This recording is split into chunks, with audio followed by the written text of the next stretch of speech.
future, talk radio will actually educate, inspire, and make you think. The future is now. Topics and music that affect your life from Universal Broadcasting Network. Tune in at ubnradio.com.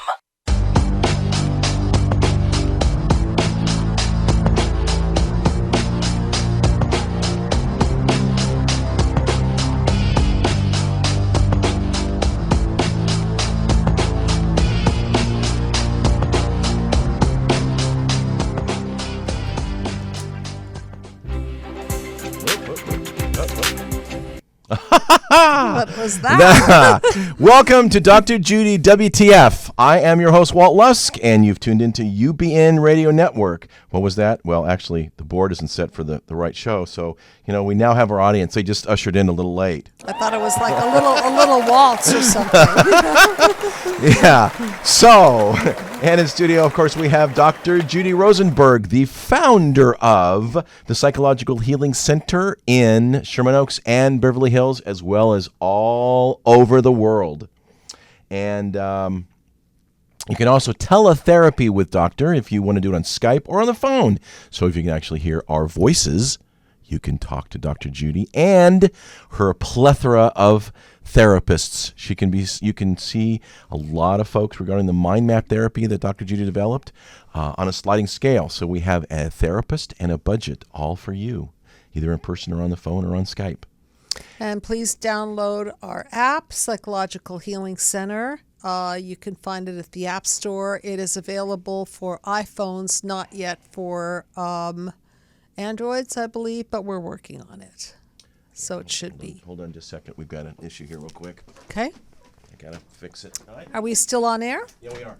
Okay, so for those of you who have not heard our show before, I want to tell you a little bit about the mind map and the way that we lay out the way of healing the hole in the soul, as our series is called, Healing the Hole in the Soul. And what I mean by the hole in the soul is that we are all suffering from some kind of a disconnect. And it starts with mother-infant disconnect, and then it reverberates to father-infant disconnect, and then we become disconnected from ourselves, our rest of our members of our family, our community, and the world. And so what happens in the process of life in the first few years of development is that without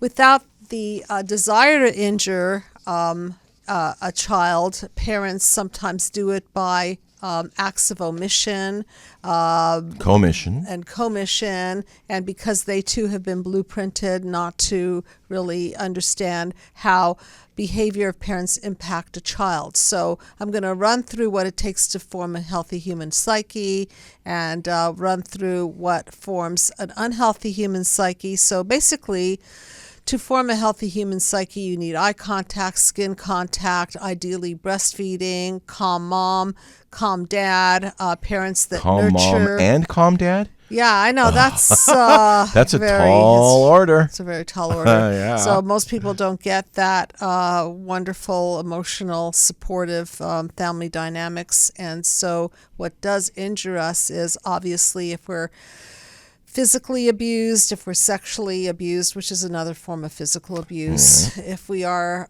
emotionally abused, if we are ignored, and if we're smothered.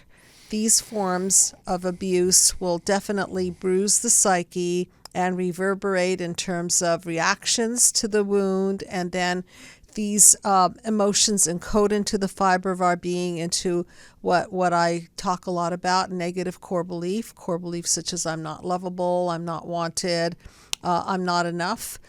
And so as these core beliefs ingrain into the fiber of our being, then life sets it off. And then when a relationship ends, when a person is fired from a place of employment. Which we're going to be dealing with today.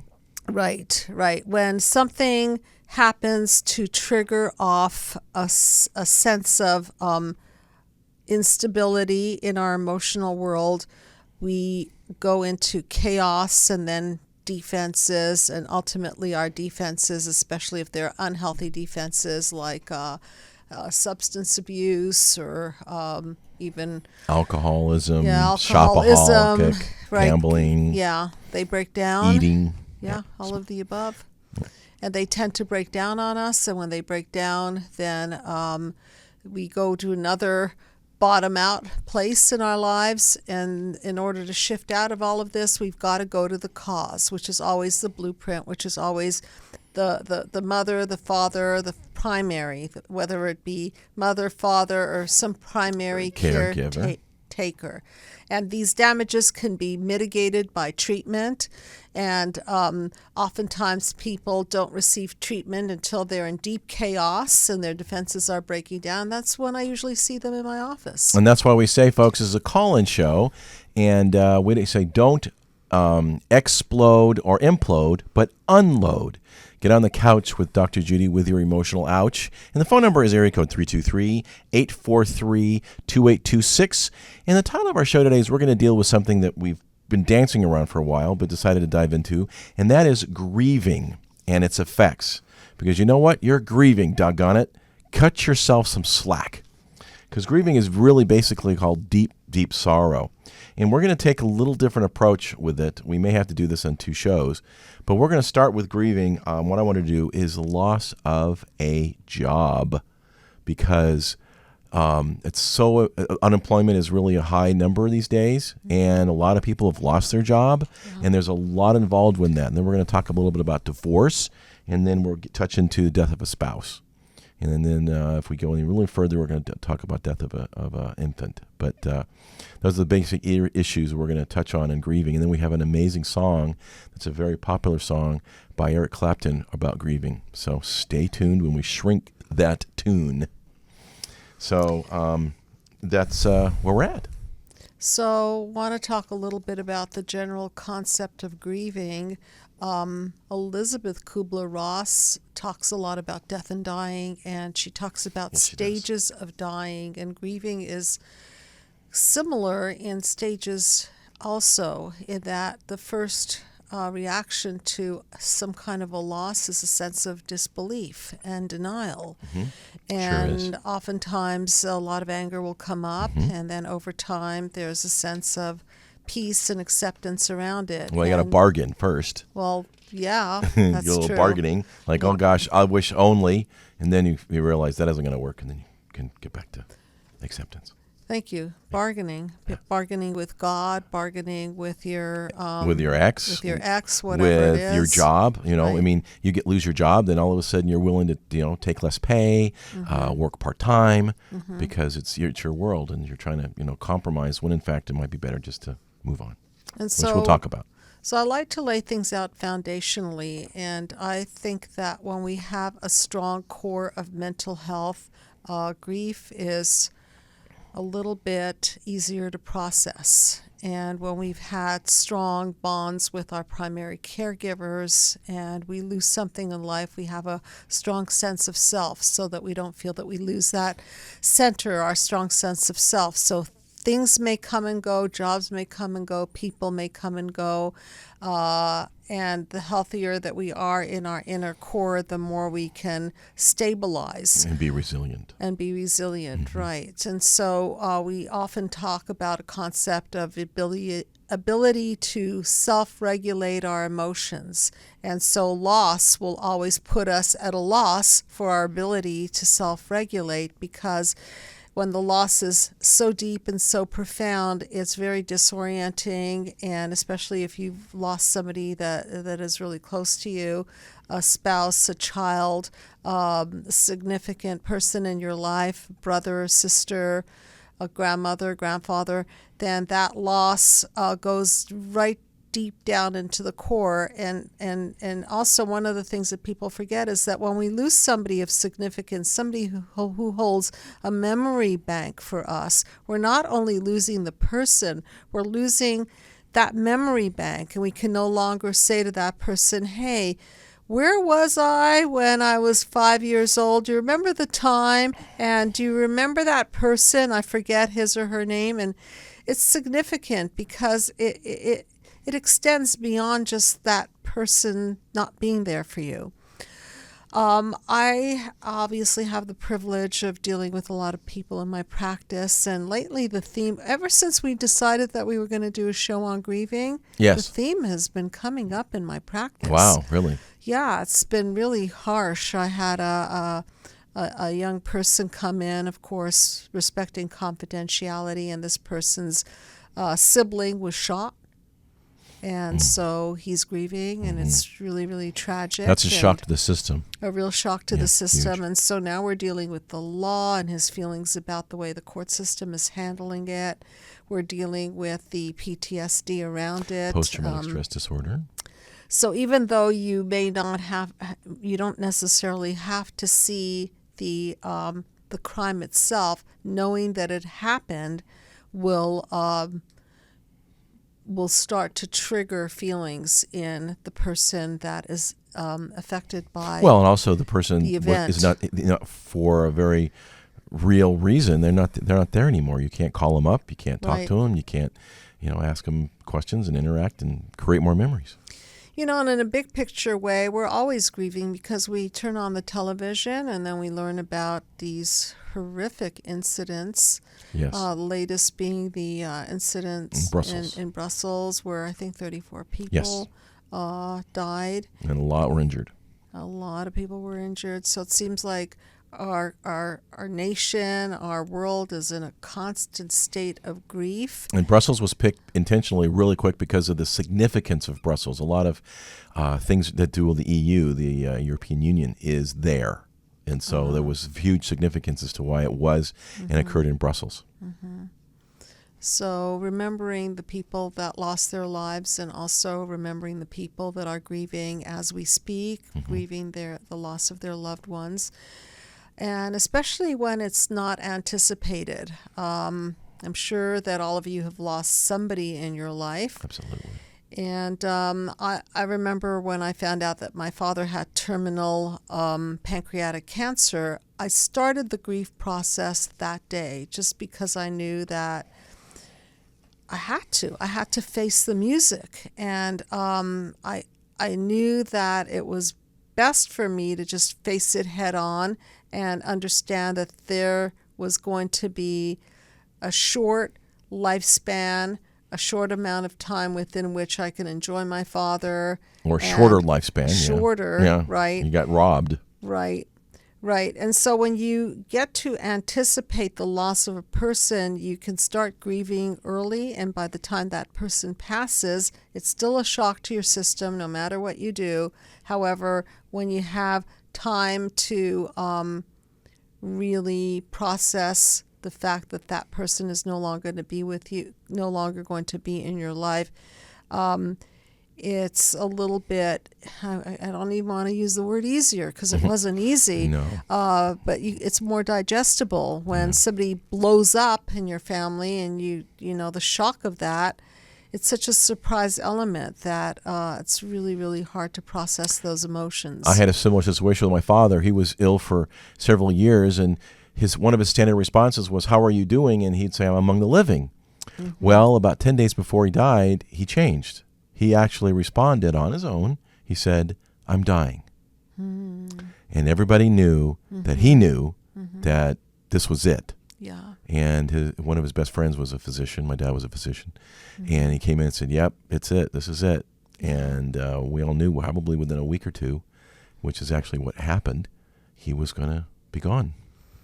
Which brings us to another form of grief, which is grieving the loss of your own life if you know that you have been diagnosed with a terminal illness. I have a dear friend of mine who has been diagnosed with stage 4 prostate cancer. And just talking to him and knowing that he doesn't know how long he has to live, and then the medical community is a whole nother story, and he doesn't Pandora's have box all on its own. great access to health care and pain management. And hopefully he'll be hooked up very soon to some great doctors and go forward with that. In any case, it's really, really scary, especially if you don't have significant others around you to contain these emotions. People who weaken and who are in pain don't have the capacity to make intelligent decisions about their care, and so it's really, really important to get that support system, because it's hard enough to be dying, let alone to be managing your body, your case as you're dying. We're going to talk a lot about support system after the grieving starts, no matter what aspect it's the cause of it is. So if we can take just a step back here, I wanted to start with job loss, which I think has hit a lot of folks, just kind of ease into more serious stuff. Not that losing a job isn't serious, but it isn't fatal.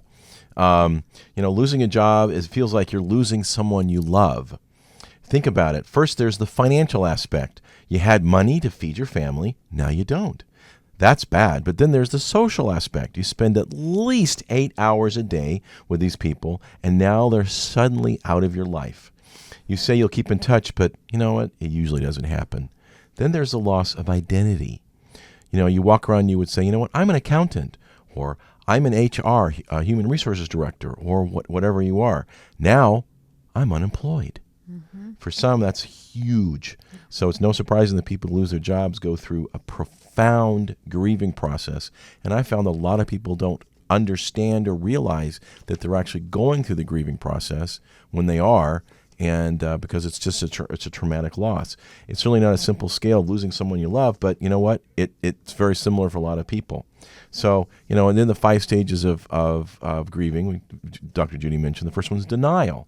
In this instance, this can't be happening to me, right? Oh my gosh, I was employed last week, and you know what? Now I'm not. And you know what? When you're in denial, take time to reflect. I mean, I refuse to believe anything bad has happened, but you know what? It's happened. But to realize that, maybe you're in denial. Maybe your employer will reconsider. Maybe the loss is only temporary. Maybe they'll hire you back. You know what? There's a chemical that hits you in this part from the American Chemical Society. Explains the purpose of denial. Denial functions as a buffer, initially protecting you from strong emotions such as anger and allowing you to continue functioning. If you anticipated your termination from employment, you may feel relief and at no longer having to work under the stressful conditions. Right. So it's a double-edged sword. On yes. one hand, you feel relief. Maybe you weren't that happy there to begin with. Maybe it just wasn't a match between you and the employer. On the other hand, you have to say goodbye to coworkers. You say goodbye to your routine. You say goodbye to your paycheck. Your you desk say or your goodbye office. to the security blanket of knowing that each week this amount of pay is coming in, and then you have to deal with the shame of facing people who are employed, shame of facing your family who may be relying on that paycheck, and it just keeps going. It's sort of like a reverberation that and you might not find a better job. Right. Which is happening today. Right. And sometimes you're in such denial, you continue to spend money on things like fancy meals and going out and going shopping, even though your income hasn't stopped. It hasn't continued. So you first have to be aware of the change. In other words, you've got to face the problem, because if you don't dwell on it 24 hours a day, it's there. So it'll make it worse if you dwell on it all day long. So, you want to think about it, and there's more denial. So admitting the truth to others can even make you feel vulnerable, right, as you mentioned. But you know what? It's not fatal. It's just sometimes that's what happens. It's not your fault. Maybe the company had to downsize, right? And then, of course, sold. it's going to play on your negative core belief, especially if your core belief has to do with I'm not worth anything. The worthlessness is going to be a core belief that will definitely become activated. And so when that core belief is activated, then of course the depression can set in, and then people tend to maybe sleep too much. I was just depositioned on a case where an employee was well, you were also depositioned on one on a patient as well. Yeah, that was, right. And I had to talk about how that severing of employment affects a human being, and not pleasant by any means. But you can see with people that when they're unplugged from their major lifestyle support system, community, how they can enter a zone of hopelessness, and then they lose their ability to get up in the morning and to eat properly. Sometimes they're numb. Yes, they're just they're numb, numb. right? Right. Emotions are overwhelming with Right. with a loss like this. So we might isolate, unable to acknowledge a loss. Of course, this is temporary. It helps you deal with the first wave of pain. I remember when I lost my job, I was numb for weeks, functioning just, it was kind of like an out-of-body experience because I was just going through the motions. Right. This is from this person's perspective. That's such a natural defense mechanism. We numb out because we don't want to feel the feelings. And so, as you say many times on the show, what we suppress becomes depressed, and this depression can then take us into places where we don't want to go, including suicidal thoughts. When those worthless feelings Absolutely. really go deep and strike that profound worthless core, then we may start thinking, well, what's our purpose? And one of the things that keeps us alive and moving forward is having purpose. And so when we lose a job, we also would suggest lose in that regard to volunteer. It might help you network. It's going to get you out of the house. It's going to give you a little bit of a routine, and that's something that you could do. But the second feeling that usually happens is anger, right? How could this happen to me?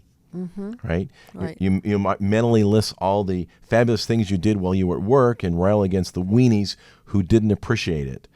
Sometimes you excess at that slacker that went on and it is still there.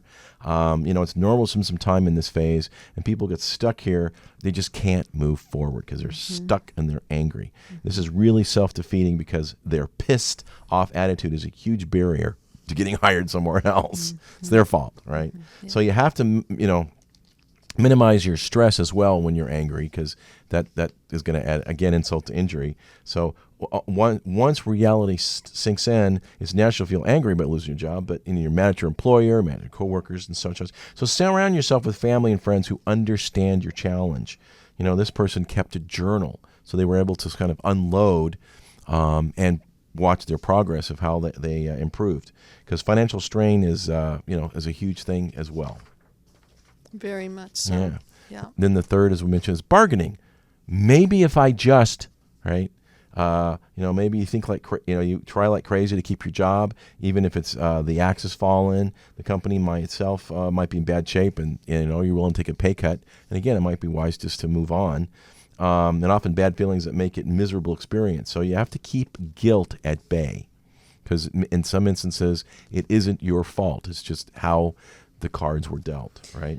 And when we did our show on corporations as representational of a dysfunctional family, it may be a wise idea to see what really was the structure of the corporation and how things played out, and how this system functioned and interfaced with you. Because if the system itself was dysfunctional, then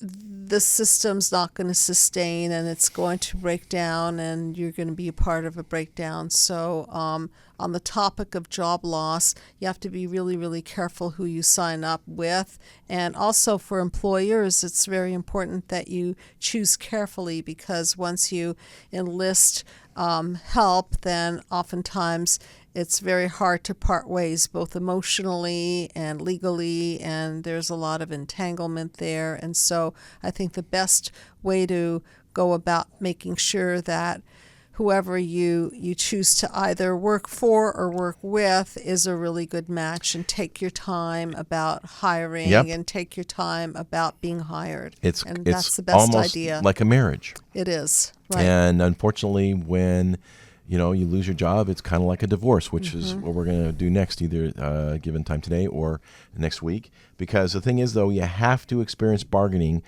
so that you can move past it. It's just a natural progression of what happens. So, and also, we all become very hard on ourselves, which, as Dr. Judy's mentioned, it impacts our self-esteem. Absolutely. What did I accomplish? So, you have to ask some questions about, just to kind of boost that. What did I accomplish, achieve, get done? What am I proud of? So, we look for the good that happened. Well, what did I learn about myself and the skills that I learned? And lastly, who did I help and how? So, it's usually bigger than you, and that would help you get beyond it. So pick the ones that you're most proud of and write about it, even if it's just a paragraph or two. Again, get it out, journal it, oftentimes helps. It'll help you get beyond the bargaining stage. I remember when I was much younger, I worked for a bank. And you were a teller, weren't you? I was a loan officer for a Wow. while. And I had no business being a loan officer whatsoever. It was just the worst match. Me and that job, not a match at all. And of course, I didn't last long, nor did I last long at a place called Lee's Bar Stools and Dinettes. We had to. Oh my goodness, I remember that place. We had to wake the people up when they walked in, and we had to literally clap and say, "Welcome to Lee's." And I was just not very good at clapping. A customer walk in the door and you had to clap. Clap. Is that like and you're say, applauding they arrived? Like waking them up, like enthusiasm, showing enthusiasm. Oh, wow. So I just didn't sell a lot of bar stools and dinettes. So I had to go, and I'm glad I had to go, and I'm glad I had to go from Gibraltar Savings, I think is what it was. Goodness, and I'm really dating myself now. Yes. And I'm glad I did, because that propelled me into where I needed to be, which is in the field of psychology, which is why we're sitting here. So Thank you, Doctor. Yeah, thank you, Gibraltar Savings and Lee's Bar Stools and Dinettes. And so sometimes when you are let go and you lose your job, it really is a message that you don't belong in that job anyway, and there's no passion. There is something better. There is something better. Yeah. There's no passion for you there, and without passion, there's no sustainability. If you're just tuning in, thanks for joining us. You have tuned into Dr. Judy WTF. I'm your host, Walt Lusk, with Dr. Judy Rosenberg, founder of the Psychological Healing Center in Sherman Oaks, Beverly Hills, and all over the globe, either on the phone or through teleseminaring, Skyping. And if you have an iPhone, you can pull it on your iPhone with the Psychological Healing Center app that you can get excerpts from her book, which is available at Amazon on Kindle and paperback. Be the Cause, Healing Human Disconnect, which is a little bit what we're talking about today. Blogging, and of course, excerpts and access to our show and other resources. So if you have an iPhone, check it out. You can pull our show on Stitcher and iTunes, and of course here at UBN Radio. And on our app, you can pull our show via and the app as well. Psychological Healing Center, So downloaded on your iPhone. And today we're talking about grief, probably going to be a two-part series, and we're starting with grief about losing a job. And we're on the fourth of five parts of grief, and the fourth one is depression. I'm never going to get another job. So you got to focus on self-care when you're depressed, because it's kind of hard. Depression is a commonplace after job loss. It's a natural transition, and you have a right to feel depressed. Validate your right to feel miserable, says one doctor. You're a human being. You have a right to feel unhappy. But you've given your emotions space to exist, and you can start seeing the big picture more clearly. Right? And they say here, it's a daily routine. If you're depressed, and we've talked about this before, do routines that'll get you through things, and it'll become easier. It's useful because it gives you direction and purpose. Also, folks should put your nose to the grindstone and maybe look for another job. Yeah, eventually. So, and don't take your time about it, because that's even more stressful as you let time go by. The bills pile up, and then the stress mounts, and gets worse. It gets worse. Because remember, you define who you are, right? Well, I'm not an accountant or HR. I'm me, right? And not your job, your company, a decision whether or not to employ you. It's hard not to take things personally when you're upset about losing your job, but in order to keep your self-esteem intact, try to think of the situation as objectively as possible, which I know is kind of tough. But, you define who you are. Your job really doesn't. And also watch what you eat, because mood and food go hand in Mood and hand. food, and we did that show a long time ago. Right. Yeah, we did. So when you're depressed, you tend to eat donuts, because donuts and depression and sugar, depression and alcohol, depression and cigarettes, depression and Sleeping. and Watching a lot of television. Right. Zoning out. Yeah. Right. So, and lastly is eventually you accept where you are. Well, that sucked. What's next? The fact that you will find another job, it might be a while, but it's incredibly unlikely that you're going to be forever unemployed. We'll get through this. In the meantime, you've got to experience the joy that comes from being able to go to the grocery store in the middle of the day. Because, you know what? It's not that bad. You understand what happened. Avoid traffic. And you can avoid traffic. Right. That's right. You can go to the beach faster here in Southern California. And, you know, if you don't focus on objectively, you can state the facts without adding emotional commentary and accountability. You can take ownership of the role that led in your job loss. Because sometimes, you know, you had a little bit to do with it. So trust me when I say hiring managers can tell you they aren't that if you aren't at the acceptance stage, they know it. If you know you're depressed or if you're angry, they're going to know it. And they know you're still grieving at your last job, and they're not going to be that inclined to hire you. And at some point, we have to self-reflect in order to self-correct, because, as you said, people have a hand in things. We are the cause. We are the cause of the outcome of our life. And although we talk about we are not the cause of part one of our lives, we're not the cause of what is done to us in our childhood, we are the cause of working through the damages and working through our negative core beliefs that oftentimes cripple us emotionally and oftentimes really limit our growth. So it may be a good time after experiencing some of these emotions of depression to really take inventory and self-reflect and figure out what it is that's getting in your way of moving forward. You know, I went through a huge job loss and through the crashing of the mortgage meltdown, and in about 6 weeks I lost everything. I lost my best friend, I lost my business, I lost all my savings. It was quite a shock to the system, literally in about 6 weeks. And I had to sit down, and it was very difficult for me to sit down, and I encourage people to do this. I had a blank piece of paper, and it had 5 words on it. What do I want? Okay, that's 4. What do I want? And it was like, okay, that was then. Now I can figure out where I want to be, where I want to go, what I want to do. And it was before I got involved in radio, interestingly enough. So you really are helpful to self-reflect, to contemplate and figure out what you want, because you know the key to getting what you want is knowing what you want. If you have a little bit more direction, a little bit more idea, that's going to give you some hope, and it's amazing what will happen once a decision is made. No, it might not be the best one or the right one, but you know what? It'll get you in the right direction, and certainly better off than where you were. And I had to force myself to realize, okay, that's not what I wanted, and it happened, and I'm grateful that it ended. It was relieved in some respects, but now what? And when I met Walt, I knew that Walt was super passionate about radio. I just knew that because we had enough conversation about that. And he knew that I was super passionate about psychology and my mind map and the way I structure things. And you are fabulously funny. Fabulously funny? Phenomenally funny. Well, and we sync together. So what happened is that we found our individual passion, and then we combined our individual passion to synergize, which is panel 7 on my mind map, by the way. And those of you who want to see the mind map, it's on drjudywtf.com, and of course on the app on your iPhone, the Psychological Healing Center app.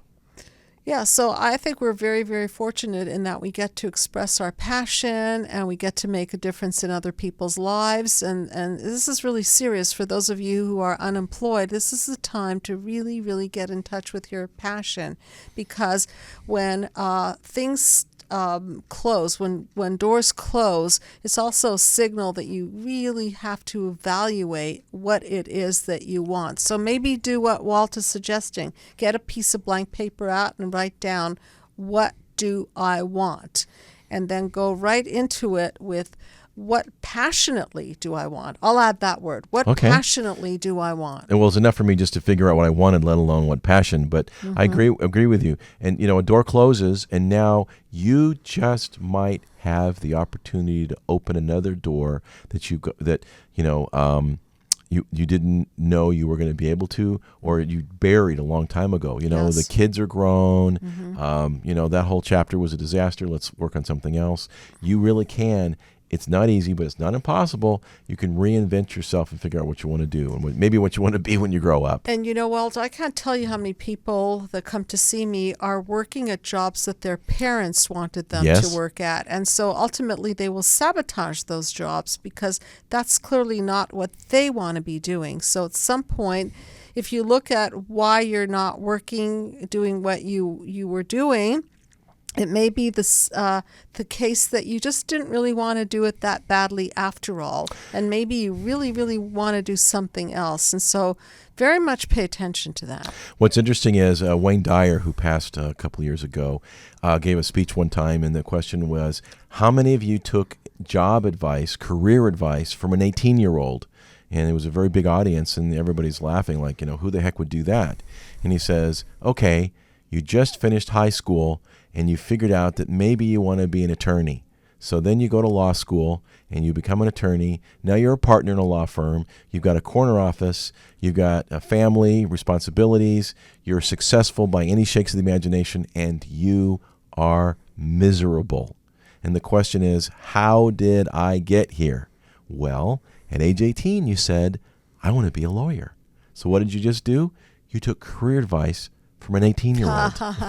That's great. It happened to have been yourself, but the whole audience started cracking up. It was like, oh my goodness. So that's the point. Okay, you know what? No, you can't put the toothpaste back in the tube, but you can figure out, what kind of toothpaste you want to use now. Absolutely. I have patients as we speak who are doing jobs that literally their parents said that they need to be. You need to be a blah, blah, blah, blah. But the problem is they have immense talent and passion in another area. So what do? They're sabotaging. Yes. The job that, as they get emotionally healthier, they don't need to sabotage it any longer. They can just choose to morph out of that job. Now, I'm not suggesting that they drop the job and let the bills pay up, but then they can start calling it their day job and develop what it is that they truly want to carve out for themselves for the long term. And we've talked about this before, but it came to mind again, and that is what's a good step? What's a starting point? And for those of you that are in major cities, you can go to what's called meetups. MEETUP, meetup.com. And that's just a conglomerate of meetings of people of like mind. And networking as well. Huge networking. Okay. I went to a lot of those. And you just start looking and go, that looks interesting, and you can meet other people that are like-minded, and maybe you'll form a relationship and, start. And it's something you can do on a Saturday or some evening. And so you can find out if it's something you really want to do by finding other people who are doing what you might be interested in. And it obviously doesn't cost you much. You just show up and hang out with some folks for a few hours, and you go, okay, well, that was interesting. I want to do that again. Or, maybe I'll try another one, or maybe that's not what I want. And it's a real hands-on, real way to get a feel on maybe it's a hobby or an interest or something you want to do. And then again, if you don't find one, then you might want to start it. That way you may do some research on the topic or the area, and then see if there's any other people that are like-minded like yourself. And then again, that might start into something else as well. So I encourage you to go to meetup.com just to check it out. I mean, anywhere from travel to knitting to, it's just amazing the different kinds of groups there are.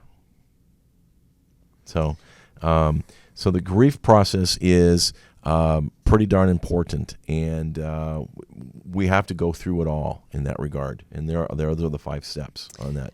And I know, Walt, you mentioned besides job loss, people grieve because of other kinds of losses. Right. We're going to dive in. We got a few minutes of divorce, but here's a couple of little expressions. Your present circumstances do not determine where you can go.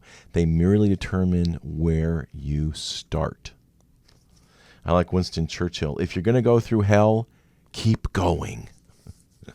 And then, of course, there's a serenity prayer. Grant me the serenity to accept the things I cannot change, the courage to change the things I can, and the wisdom to know the difference. Where there's life, there's hope. Like that one. And I can courageously handle anything as long as I can take it one moment at a time, one bite at a time. So, that's some little phrases that were fun to do that. If you want our notes, you can go to info@drjudywtf.com, and we'd be happy to send them to you. I do research for all our shows. I've got them for every single show. So if you go to YouTube and listen to a show, it's like, oh, that's interesting, I want to learn more, just shoot us an email. I'd be happy to send you some articles that were helpful in making the show happen. And I think that we're going to do another part 2 on this topic. Yes, we are. Because we haven't even touched on grieving, the loss of a loved one. Or divorce or grieving a loss of a loved one. Yes, yeah. right. So stay tuned for next week. That's what we're going to be doing. Okay. And we've got a few minutes left here. We can start on divorce if you want a little bit, just as a prelude. Sure. You know, the thing is, there are 5 things you got to go through, which are, of course, the 5 stages of denial. And grieving, to end up going through a divorce, and it's not easy. I mean, as I said, you're grieving, doggone it. Give yourself some slack. So don't be so hard on yourself. And as I've said before, don't should on yourself. It doesn't matter whether it's you're the one that said, hey, I don't want to be with this person anymore, or they said, I don't want to be with you anymore. Either way, your relationship that you really thought you were going to have for the rest of your life isn't. And you know, it could be a shock to the system, or maybe it was gearing up toward it, and you've been grieving for a while. I know I got divorced, and I realized my marriage was over before I really filed, and I started the grieving process then. I realized this marriage I'd had for a long, long time, and I lost like 15 pounds in 2 months. You know, I'm starting to put some notes together for our next program that we're going to be offering the public on Get Dating Ready. We want to start psychoeducating people into choosing partners that are going to be sustainable in the long run, hitting a lot of hot button topics like how to choose, who to choose, what's important, how to eliminate people that are not right for you. We did a show on Get Dating Ready. You might want to catch that one on YouTube. In essence, when we go through a divorce, right, we have to, when we go into a relationship, we have some core beliefs about relationships. And unfortunately, these core beliefs that we bring to relationships play out within the relationship. So if you come from a family of origin that fought a lot, or family of origin that was very, very distant and cold, then you may believe that marriages don't last. You may believe that marriages are a battlefield. You may feel may have a core belief that marriages are really a place where people lead parallel lives. And so it's always sad that when you go into a relationship and you play all that out in what we call a WTF, or what the Freud pattern, that at some point the game has to end, the pattern has to end. And if you don't have tools to mend these things, or you just realize that you paired up with a person that you didn't have common values with, then you have to end it, and you have to end the dream and the ideals, and announce it to the community, and deal with children, and deal with in-laws and outlaws. All the entanglements. Right, and divorce filings, and it just gets really, really thick. Yeah, it's no picnic. So it's a big topic, and I know huge. we are going to continue it next week, and we'll also delve into losing a loved one to Absolutely. death as well. Yes. Yeah, so we're going Right. to talk about divorce, and then obviously we'll address losing a spouse, which is a huge change that happens to most folks that are married in older ages. Right. So you can find us on Stitcher and iTunes, and here at UBN Radio or older shows. But I think it's time that we close out with our song. Every show we do Shrink That Tune, and we decided to do one that really does address grieving in a big, big way. This one is by Eric Clapton, and it's entitled Tears from Heaven. Now, those of you who don't know the backstory in this song, it was a ballad written by Eric Clapton and Will Jennings when Clapton felt following his death of his 4-year-old son, Connor, who fell from a window from the 53rd floor of an apartment he was living in New York City. And in March of 1991. He arrived at the apartment shortly after the accident and was visibly distraught for months afterward. And this is a song that he wrote. Now, what's also interesting is he's made the decision that he's not going to perform this song live anymore. He just can't do it. It's just there's too much pain. So he talked about grieving. Recently made that decision? I don't know, some time ago. You go on YouTube and see it's live, but my understanding is he's not doing it live anymore. It's just too much for him. Okay. So this is Tears in Heaven by Eric Clapton. Would you know my name if I saw you in heaven? Would you be the same if I saw you in heaven? I must be strong and carry on, 'cause I know I don't belong here in heaven. Well, it's so bitterly sad. I could see why he wouldn't want to perform this live, especially because it's about his son who died. So I think there's this desire that we're going to be immortal. So there's this place called heaven, and he's wondering if his son will recognize his soul. And yet he's also saying he doesn't belong in heaven yet, and yet he's wants to be reunited with his son, but it's not his time to die because he's got to carry on. He doesn't belong there yet. Well, also, it's normal for us to go before our kids. Right. That's just the And long order of it's things. just not right. Right. Would you hold my hand if I saw you in heaven? Would you hold me? Would you help me stand if I saw you in heaven? I'll find my way through night and day, 'cause I know I just can't stay here in heaven. Well, here again, the opposite, which is where the deceased son has to hold his father's hand, because the idea is that when you're deceased and in heaven, you're whole and complete. And certainly the grieving father is not whole and complete and needs the support of his little son to even stand. Because he knows he doesn't belong there. It's not his time. Time can bring you down. Time can bend your knees. Time can break your heart. Have you begging, please, begging, please. Beyond the door, there's peace, I'm sure, and I know there'll be no more tears in heaven. Well, he recognizes that once he goes to that place and he's that soul and he's not the human being that is bending at the knees and buckling and heartbroken, that there will be a sense of peace, but not now. He's still in his grief process. Yes, he is. Would you know my name if I saw you in heaven? Would it be the same if I saw you in heaven? I must be strong and carry on, because I know I don't belong here in heaven. And so there's nothing more profound than the loss of a child, and there's nothing more disconnecting than to know that you're never going to feel that child again. And so obviously this is a father who exposed his vulnerabilities in public and discovered it was too much for him to do so. So he shares this beautiful song with us, and we have many recordings, so we get to hear the recordings. So that's Tears in Heaven by Eric Clapton. This has been our part 1 of our show about grieving. I'm your host, Walt Lusk. This is Dr. Judy WTF, which of course is What the Freud, with Dr. Judy Rosenberg. You can check her out at Psychological Healing Center, and you can go to our website or pull shows on iTunes, here on Stitcher, or of course YouTube. We have most of our shows on YouTube. You can watch them. So thanks so much for watching and for tuning in. Until next time, we're going to close out with Tears in Heaven.